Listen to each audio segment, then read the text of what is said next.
welcome Lisa and Marie.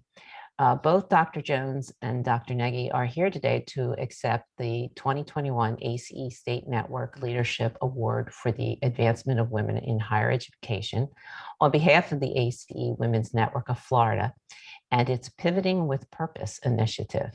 The award recognizes an outstanding and innovative program that has helped to advance or support women or women's issues in higher education. First, let me start by congratulating you both. I remember working with Lisa when she was relaunching the state network. That was just a vision and a goal. So to be here with you today and celebrate the work you have done is a real thrill. So let's get started. First, can you tell us about yourself and your connection to the ACE Women's Network Florida? Lisa, would you like to go first? Sure. Well, first of all, thank you, Deborah.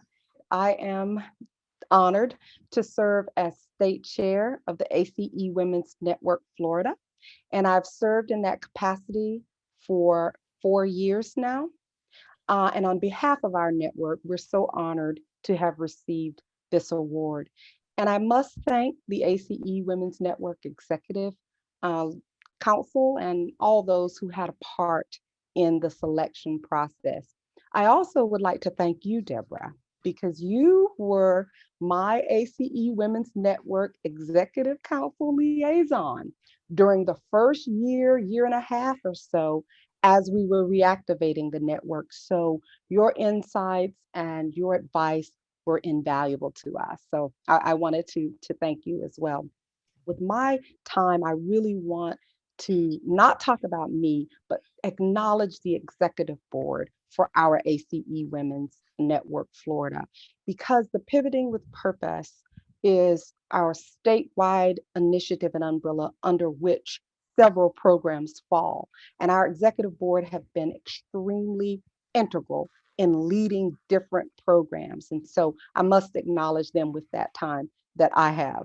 So in terms of our executive board members, we have Miss Janet Park Balanoff, Seminole State College, Florida, Dr. Elizabeth Behar, Florida International University, Dr. Janine Boston, Florida Agricultural and Mechanical University, Dr. Melody Bowden, University of Central Florida, Dr. Terry Chisholm, University of South Florida, Dr. Paige Jeers, University of South Florida, Dr. Lua Hancock, Stetson University, Dr. Donmar Pierre, Higher Education Consultant, Dr. Gwendolyn Singleton, Florida Agricultural and Mechanical University, and last but not least, Dr. Marie Nagy, Florida State College of Jacksonville. And I saved Marie for last because our network has benefited immensely by having Marie on our executive board. Marie brings that ACE Women's Network Executive Council experience.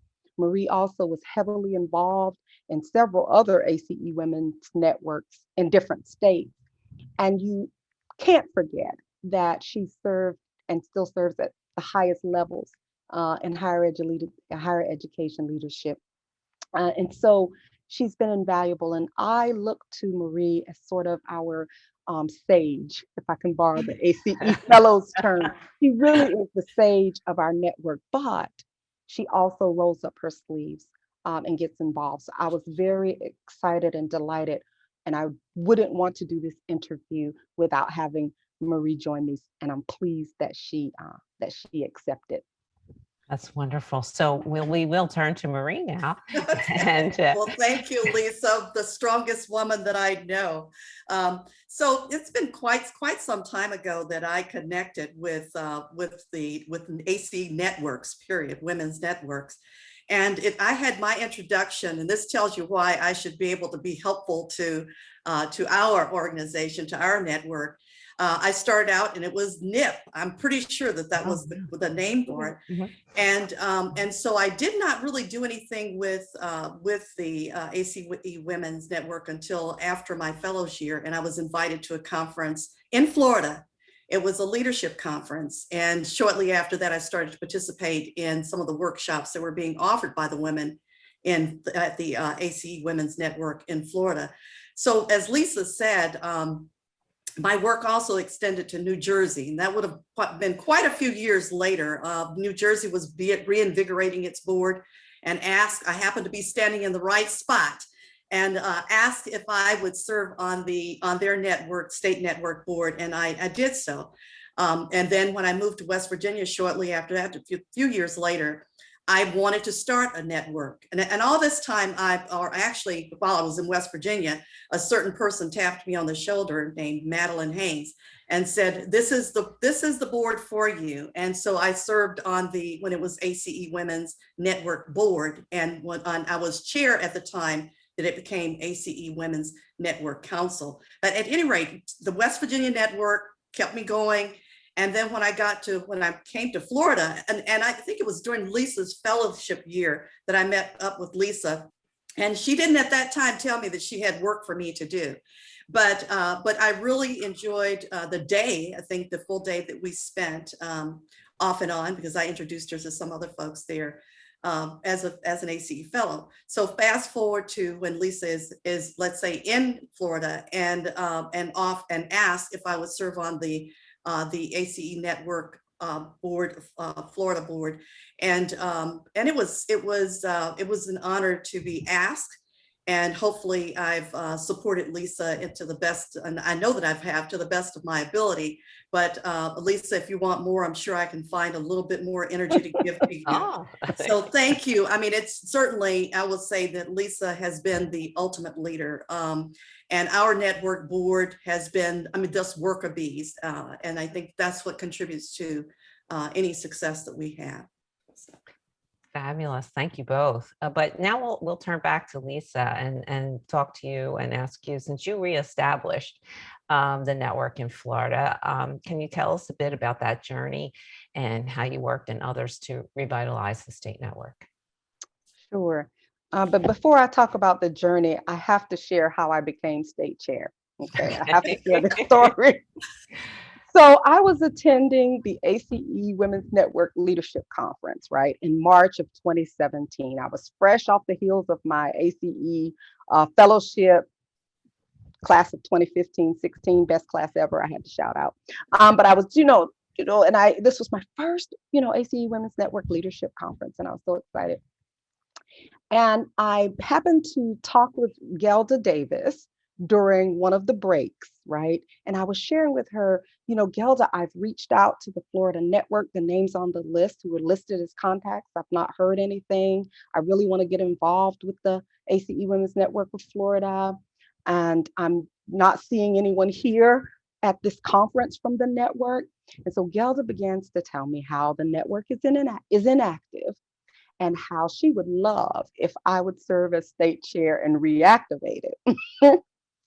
So if you've attended one of the leadership conferences, you know that the conference is so inspiring. You're so uplifted.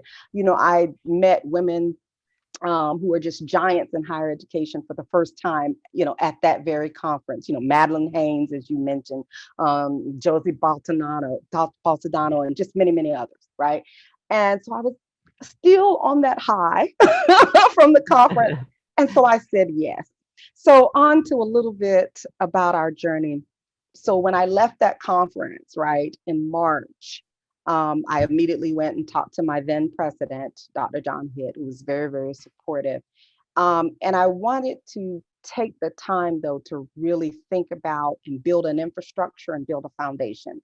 So it was about 6 or 7 months of planning, very methodically planning. Well, you built such a solid foundation. It's no wonder that you've had such success. So it's certainly a great model to share with others. So thank you for doing all that hard work. But now let's specifically talk about the program for which you're receiving the award. So tell us a little bit about Pivoting with Purpose, and particularly how it was formed and how you had to pivot with purpose to meet the needs of the women in higher education over the last year. And Lisa, if you want to go first. So where do I start? So as with most campuses, during around March of 2020, the Florida colleges and universities went to remote operations, right? And so, of course, our network had to suspend all of our activities. So our program year runs, though, from August to May. So we're on the academic year. So from March to May, we were suspended, of course. So when we came back in August for our new program year, we were so intentional, and we knew that, we have got to keep this momentum going. We knew it was gonna be different. So we knew we were gonna have to pivot, but we didn't want to lose, any momentum, and we wanted to continue supporting women. So the first thing we did was we had our executive board meeting in August. Executive board, we discussed how, we have 38 campus affiliates. These institutions are going to be opening at that time. We thought they were going to be opening at different Didn't we all? opening at different times, right? We didn't know, right? So we knew that we were going to have to elevate and amplify our existing state program. We were already doing a lot in the state, but we knew we were going to have to do more. So to make a long story short, we did a needs assessment, and we asked the IRs, what do you need? What do you want? What can we do? And that's how Pivoting with Purpose came about. And we have some programs that fall under the Pivoting with Purpose. So I don't know if Marie wants to describe the Coffee with Conversations piece. So Lisa, let's back up just a little bit and Sure. And talk about even the executive board, the need for the executive board to have something that they could also put their hands on. And we wanted to do for other women. We also wanted to do some things for ourselves. And I think we started to look at Coffee with Conversations, and somehow we got around to, wait a minute, we've got presidential sponsors out there. They need to be, we need to get them to do something. We shouldn't always just simply ask them for money to support our conferences and what have you. And, I will tell you that while we do need to ask them for money, let's not go there. I did not say So not just, but we wanted them to have some skin in the game, so to speak. Yep. And so it came about with all of us throwing our ideas together. The executive council, executive board sharing their ideas, and we came up with Coffee with Conversation with our presidential sponsors being the interviewees. And carrying on the Coffee with Conversation. They were those Coffee with Conversations drew 200, 300, and I think it was at one point we had 500 folks on the list. They just kept growing, and as we moved forward with them. But it told us the hunger that women, not just the women who were IRs or executive board, had for this kind of interaction, but also the whole of women across the state. And so as I said, we had those numbers there. We were able to carry forward. We knew that we could not continue to do some of the other things that we were doing before the pandemic, but we certainly could do Coffee with Conversations. Can I just ask, how many of the Coffee and Conversations did you have? Was this a regular type of? It's 7, didn't we? We had about 6 or 7 because we have them monthly. So they're monthly Coffee and Conversations, and they last for 1 hour. Okay. With about the first 30 minutes or so would be a presentation from the presidential sponsor on a salient issue. So this wasn't, how did you get started, which that's important to know too. But women, we felt, and going back to the needs assessment, women really wanted to get more immersed on some of the trends and some of the current issues and be more versed on those, learn strategies around some of those salient issues. And so the presidential sponsors were speaking on topics such as leading during COVID, leading justice on your campus. DEI at campuses. Yes. Reset, respond, react. Yes, and so they were so successful that we've already got some lined up from the fall. And what we're going to do in the fall is, of course, continue with our presidential sponsors, but we're also going to tap other presidents across the state to do the coffee and conversations with. Well, it helps expose them even more to our network. And then it gives the women who participate a broader, perspective from a broader group of presidents. So that's certainly one of our pivoting with purpose are those virtual coffee and conversations. But also one of the other high priority needs from the needs assessment was women needed more support, and they wanted to be able to talk about some of the issues and challenges that they were facing with women who were going through similar issues and challenges. And so we created what we call communities of care, and they are virtual gatherings where the women come in and do just that. They dialogue, they share strategies, they share resources. They also just listen, right? And just have that kind of radical empathy for each other. And it's a safe space. So that's important as well. And we have two of them that are in place now, because whatever we do, any type of our programs, we always have a chair and most often a co-chair, and then we have a committee. So we want lots of hands working on this, and that also helps with succession planning. So that usually it's the chair in one chair. So we have co-chairs a lot of times. The chair is an executive board member and the co-chair is an IR.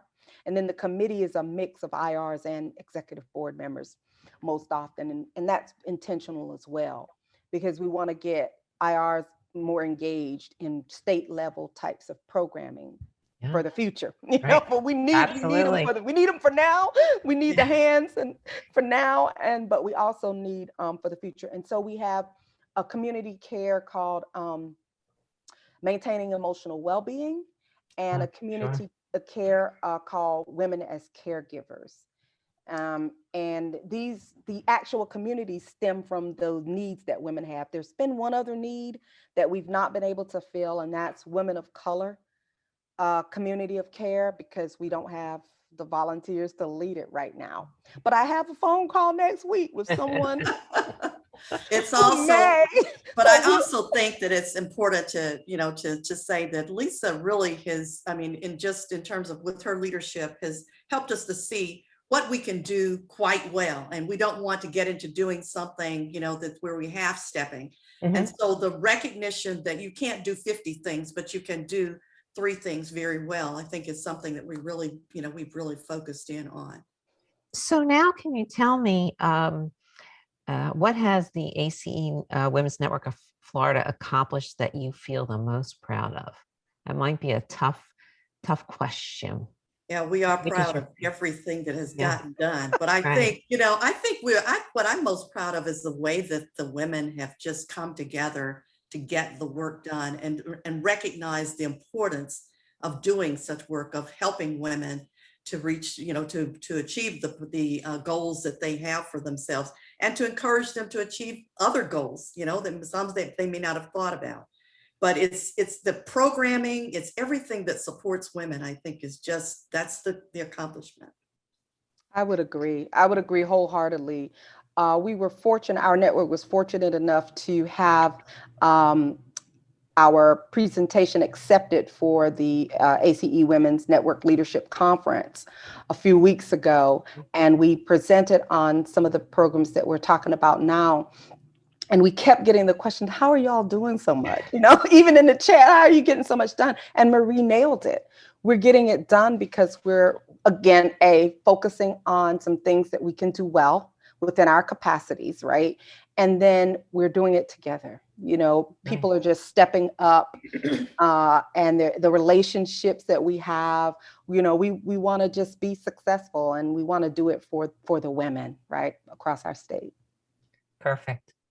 So both of you have exemplified tremendous leadership in your own professional careers. What is your hope for future leaders who will come behind you? Marie?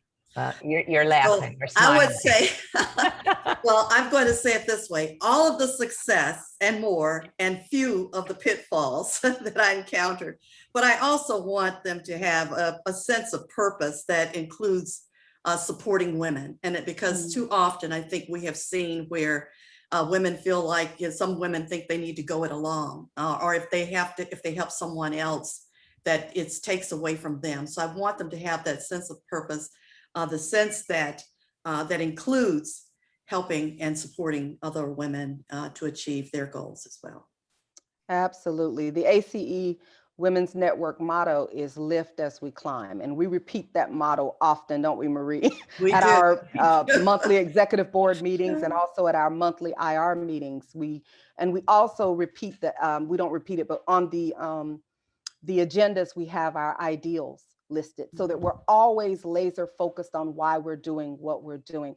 I would add though, that last week we had our annual state conference that we have every spring, and it was amazing. Our theme was The Hill We Climb, Leading with Hope. And our keynote speaker, Dr. Elizabeth Davis, president of Furman University, was phenomenal, as were the panelists, the workshop presenters. Everyone did a fantastic job. But Dr. Davis shared some profound wisdom that I'm going to share now. She said, we must embody hope for the future because it is that hope that sustains us. Our legacy is born of hope. And I know I won't forget those words. So kind of my hope for the future and for women leaders is that, systemic and structural barriers will be dismantled, right? So that women, just like their male counterparts, can reach the heights of their abilities as far as their abilities will take them, right? That they can reach those levels without having to deal with all of those structural issues that we know too well. So that's kind of my idealistic, hope for the future, because we do lose a lot of talent to just people who said, I don't want to have to deal with this glass ceiling anymore. So if I were to be honest and speak about my heart and my hope that comes from a deep place, it would be that we somehow figure out how to have a more equitable and have more parity, right? Well said, and we're all right there with you. There we are. We're all right Amen, there with Lisa. you. Which is the beauty of the network, right? Absolutely.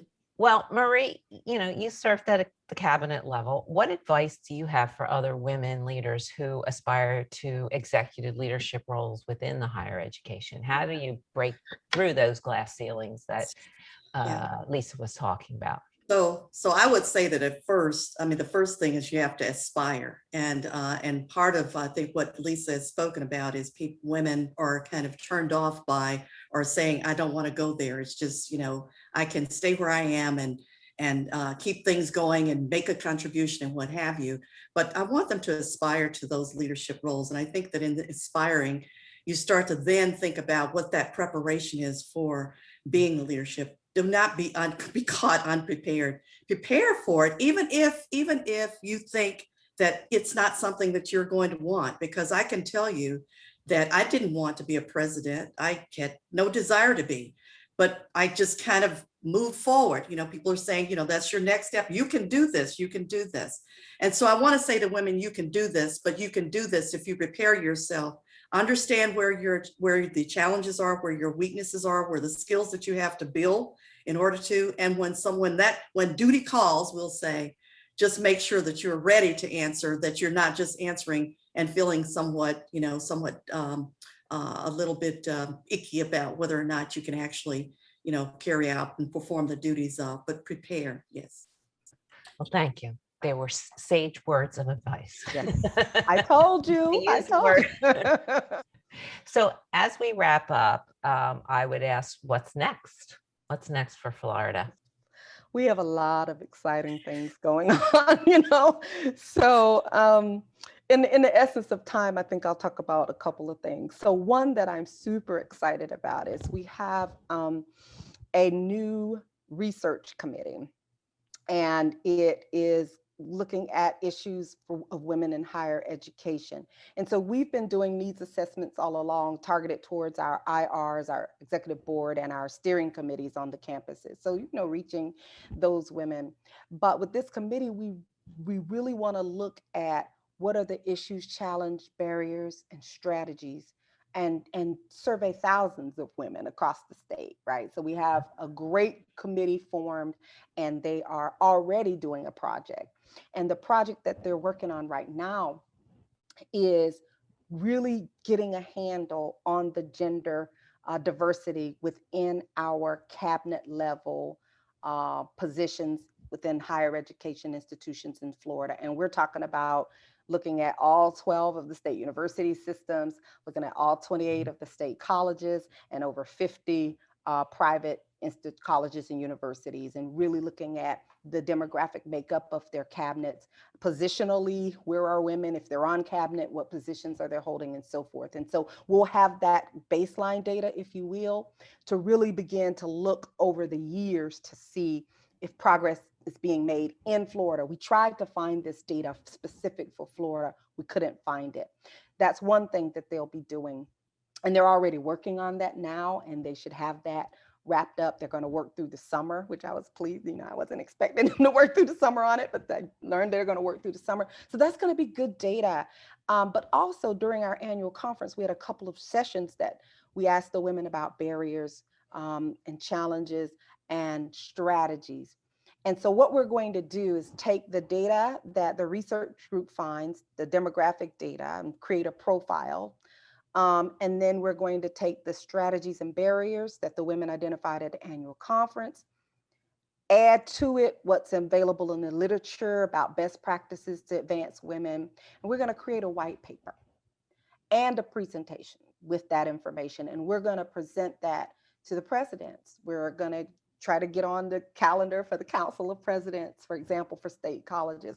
I know our system presidents meet as a part of the Board of Governors. We're going to try to get on all of those calendars and share this information and say, this is where we are.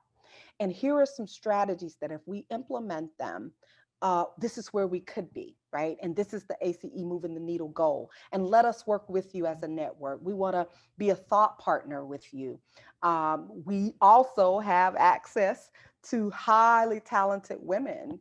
And so we could be one of your outlets for recruitment. Just whatever ways, we want to strategize whatever ways would work best for them, for us to work with them to achieve this goal. So that's one.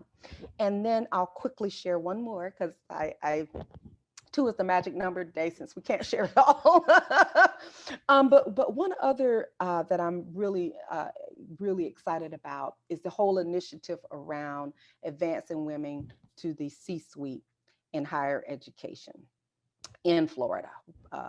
And so we had a wonderful workshop called Next Stop C-Suite as part of, it's actually one component of what's going to be a larger, much larger initiative. So Marie, would you like to share about Next Stop C-Suite?